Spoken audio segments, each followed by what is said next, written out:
Silk silk silk silk silk D ഇപ്പോഴാണ് കണ്ണോർന്നല്ലേ?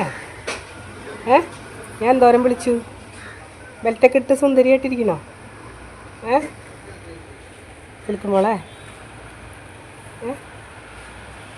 വാ. നമ്മുടെ സിൽക്ക് മോൾക്ക് ഞാനൊരു ബെൽറ്റൊക്കെ വാങ്ങിച്ചു കൊടുത്തു.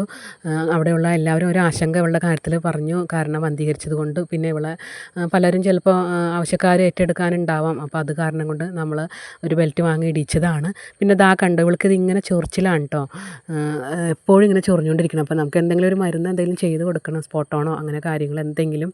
പിന്നെ നമുക്കൊരു മലപ്പുറത്തൊരു കേസ് നമുക്ക് അത്രയും ഗുരുതരമായിട്ട് നമ്മുടെ മുമ്പിൽ നിൽക്കുകയാണ്. അപ്പോൾ അതിനുള്ള പൈസ നമ്മൾ സ്വരൂപിച്ചുകൊണ്ടിരിക്കുകയാണ്. അത് കാരണം കൊണ്ടാണ്.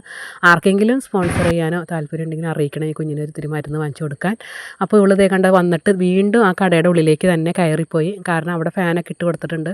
അപ്പോൾ അവൾക്ക് സുഖമായിട്ട് അവിടെ കിടന്നുറങ്ങാം. ആ ചേട്ടൻ ഇവിടെ ഒരു ടേബിളുണ്ട്, അവിടെ ഇട്ട് ആണ് വർക്ക് ചെയ്യുന്നത്. ഒരു അലുമിനിയം ഫാബ്രിക്കേഷൻ്റെ ഒരു കടയാണ്.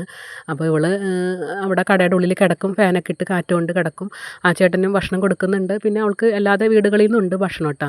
പിന്നെ ഇവളിപ്പോൾ ഈയിടെയായിട്ട് എല്ലാവരും പറയുന്ന ഒരു കംപ്ലയിൻ്റാണ്, എല്ലാവരെയും അവൾ അങ്ങനെ മൈൻഡ് ചെയ്യുന്നില്ല, സ്നേഹിക്കുന്നില്ല. അവളെ സ്നേഹിച്ചിരുന്ന ആൾക്കാരുടെ അടുത്ത് നിന്നൊക്കെ ഒരു അകലം പാലിക്കുകയാണ്, എന്താണെന്ന് അറിയില്ല. എന്നോട് അവൾ അങ്ങനെ തന്നെയാണ്. ഇവിടെ ഉറങ്ങിക്കിടക്കുകയായിരുന്നു, ഞാൻ വിളിച്ചെങ്കിലും എൻ്റെ അടുത്ത് വന്നെങ്കിലും പിന്നീട് എന്തോ ഒരു പിണക്കം പോലെ അവളെ പിടിച്ചു കൊടുത്തത് കൊണ്ടോ, പിന്നെ കഴിഞ്ഞ ദിവസം അവൾക്ക് ഞാൻ മരുന്ന് അടിച്ചു കൊടുത്തായിരുന്നു, അതുകൊണ്ടാണോ അറിയില്ല പാവോട്ടം. പിന്നെ മുറിവൊന്നുമില്ല, അതൊക്കെ ഞാൻ ശ്രദ്ധിച്ചായിരുന്നു. കണ്ടോ, ചെവി നമ്മൾ കട്ട് ചെയ്തിട്ടുണ്ട്. അപ്പോൾ അവളൊരു വലിയൊരു ദുരിതത്തിൽ നിന്ന് രക്ഷിക്കാൻ പറ്റി. എൻ്റെ പിന്നാലെ വന്നതാണ് കേട്ടോ. അപ്പോൾ ഇങ്ങനെ ചെവി കട്ട് ചെയ്തുകൊണ്ട് നമുക്ക് പിന്നീട് ഏതെങ്കിലും ആൾക്കാർ വരിക കൊണ്ടുപോയി ചെയ്താൽ ഇതിന് വേണ്ടിയിട്ടാണ് നമ്മളിങ്ങനെ വീനോച്ചിടുന്നത്. അപ്പോൾ വന്ധീകരിക്കാൻ കൊണ്ടുപോകുന്ന ആൾക്കാരെല്ലാവരും പ്രത്യേകം ശ്രദ്ധിക്കണം, ഇങ്ങനൊരു വീനോച്ച് നമ്മൾ ഇട്ട് കൊടുക്കണം. അപ്പോൾ ഇവിടെ എല്ലായിടത്തും അവൾക്ക് സ്വാതന്ത്ര്യമുണ്ട്, കടകളിലായാലും വീടുകളിലൊക്കെ എല്ലാവർക്കും എല്ലാ സ്ഥലത്തും അവൾക്ക് സ്വാതന്ത്ര്യമുണ്ട് കേട്ടോ. ഒരു രാജകുമാരി രാജ്ഞിയാണ് അവൾ നമ്മുടെ ഇവിടുത്തെ.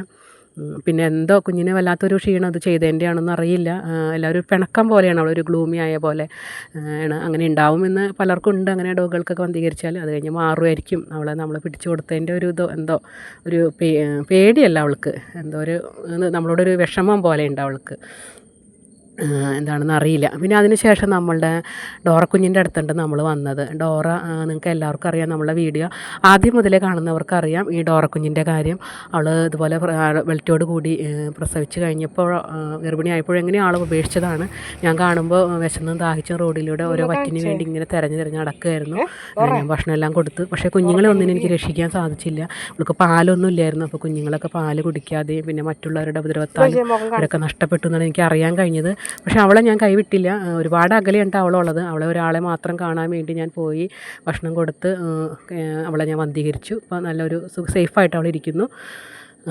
പിന്നെ നമ്മുടെ മീട്ടു കുഞ്ഞ് പോരണ വഴിക്ക് കണ്ടാണ്. മീട്ടുവിന് ഇപ്പോൾ കുറച്ച് ദിവസമായി നമ്മൾ കണ്ടിട്ട്, മീട്ടു ഇപ്പോൾ ആ സ്ഥലത്തുനിന്ന് മാറിയിട്ടോ എന്താണെന്ന് അറിയില്ല, ഇവർ ഇടയ്ക്ക് ഇട്ടിട്ട് അങ്ങോട്ടും ഇങ്ങോട്ടും മാറും.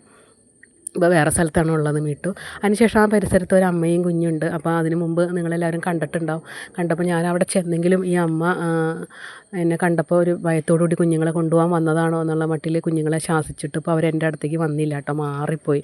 അമ്മേനെ ഭയങ്കര അനുസരണയുണ്ടാകും കുഞ്ഞുങ്ങൾക്ക്, കണ്ടോ, അവൾ പേടിപ്പിച്ചതാണ്. അപ്പോൾ കുഞ്ഞുങ്ങൾ വേഗം മാറി. പിന്നെ അവൾക്കൊരു എന്തോ ശങ്ക കൊണ്ട് ഞാൻ അവിടെ ഫുഡ് വെച്ച് കൊടുത്തെങ്കിലും അവൾ കഴിച്ചില്ല. അവൾക്ക് ആഹാരം കിട്ടുന്നുണ്ട്. പിന്നെ അവൾ കുഞ്ഞുങ്ങളെ നല്ല രീതിയിൽ നോക്കുന്ന ഒരു അമ്മയാണ് കേട്ടോ. അത് കാരണം കൊണ്ട് ഇപ്പോൾ 2 മാസം 2.5 മാസത്തിൽ കൂടുതലായി കുഞ്ഞുങ്ങൾ. ഇതുവരെയും കുഞ്ഞുങ്ങളെ നമുക്ക് ആരുടെയും കൈകളിൽ ഏൽപ്പിക്കാൻ പറ്റിയില്ല. അതിന് കാരണം പെൺകുഞ്ഞുങ്ങളാണ്, അതുകൊണ്ടാണ്. പിന്നെ ഇവൾ നല്ല മിടുക്കത്തിയാണ് ഈ അമ്മ. അവൾ അതുകൊണ്ട് 2-3 സ്ഥലം മാറിയിട്ടാണ് ഈ കുഞ്ഞുങ്ങളെ മാറ്റി കിടത്തിയിരിക്കുന്നത്. അവൾക്കൊരു ശങ്കയുണ്ട് കേട്ടോ, ഞാൻ കൊണ്ടുപോകുമെന്നുള്ളത്. പിന്നെ ചെറുത രീതിയിലൊക്കെ അവൾ മിരട്ടൊക്കെ ചെയ്ത് കണ്ടപ്പം. അപ്പോൾ അങ്ങനെ കുഞ്ഞുങ്ങൾ അവളുടെ അമ്മയുടെ അടുത്തായതുകൊണ്ട് ഇത്രയെങ്കിലും അവർക്ക് സമാധാനത്തോട് ജീവിക്കാൻ കഴിഞ്ഞല്ലോ ഒരു സന്തോഷമാണ് എനിക്ക്. കാരണം തെരുവിലായതുകൊണ്ട് അങ്ങനെ പറ്റിയത്. വേറെ വല്ല സ്ഥലങ്ങളിലാണെങ്കിൽ ആൾക്കാർ അത് കൊണ്ടുപോയി കണ്ടുവരുന്നതിന് കണ്ട് കളയും. പിന്നെ നമ്മുടെ ശോശുവിൻ്റെ കാര്യത്തിൽ നമ്മളൊരു പുലിവാല് പിടിച്ചിരിക്കുകയാണ്. കാരണം കഴിഞ്ഞ ദിവസം ശോശുവിന് അവിടെ ഒരു കടയിൽ നമ്മൾ ഭക്ഷണം ഏൽപ്പിച്ചായിരുന്നു, ഡോഗ് ഫുഡ്. അപ്പോൾ ഇവൾക്ക് എല്ലാവരും പറഞ്ഞു രാവിലെ വിശന്ന് അങ്ങോട്ടും ഇങ്ങോട്ടും ഓടി നടക്കുന്നതാണ്.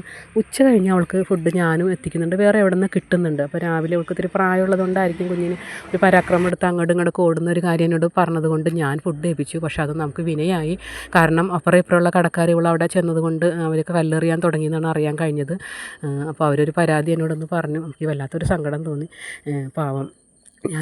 നമ്മളങ്ങനെ ചെയ്യാറുണ്ട്. വെള്ളം ഫുഡ് കിട്ടാത്ത ഡോഗുകൾക്ക് നമ്മളവിടെ ആരുടെയെങ്കിലും ഇവരെ സ്നേഹിക്കുന്നവരുണ്ടെങ്കിൽ അവരുടെ കയ്യിൽ ഏൽപ്പിക്കാറുണ്ട്. പക്ഷേ അത് നമുക്കിപ്പോൾ വല്ലാത്ത ബുദ്ധിമുട്ടായി ശോശനയുടെ കാര്യത്തിൽ. അപ്പോൾ അതുകൊണ്ട് ഇപ്പം നമ്മൾ ഫുഡ് ഇനി കൊടുക്കണ്ടെന്നാണ് പറഞ്ഞിരിക്കുന്നത്. എത്ര വൈകിയാലും ഞാൻ കൊടുക്കുമ്പോൾ കാരണം അവൾക്ക് ഏറ് കിട്ടാതിരിക്കുമല്ലോ. അപ്പോൾ ഞാനിവിടെ വെള്ളമൊക്കെ വെച്ച് സെറ്റ് ചെയ്ത് കൊടുത്തിട്ടുണ്ട്. എന്നാലും കക്ഷി ഇപ്പോൾ അവിടെ അവർ ഫുഡ് കൊടുത്തതുകൊണ്ട് ആ പരിസരത്തേക്ക് പോകാൻ തുടങ്ങി. അത് അവർക്കൊരു ബുദ്ധിമുട്ടായി മാറി. വെള്ളമൊക്കെ നന്നായിട്ട് കുടിക്കുന്നുണ്ട് കേട്ടോ, പാവം. ഇപ്പോൾ ഭയങ്കര ആക്റ്റീവാണ്, ഈയിടെയായിട്ട് നല്ല ആക്റ്റീവാണ് കേട്ടോ കുട്ടി. എന്താണെന്ന് അറിയില്ല, കുറച്ച് ദിവസം ഭയങ്കര ക്ഷീണമൊക്കെ ഉണ്ടായിരുന്നു. അപ്പോൾ എല്ലാവരും വീഡിയോ സ്കിപ്പ് ചെയ്യാതെ കണ്ട് സഹായിക്കുക, ഷെയർ ചെയ്യുക, കമൻ്റ് എല്ലാം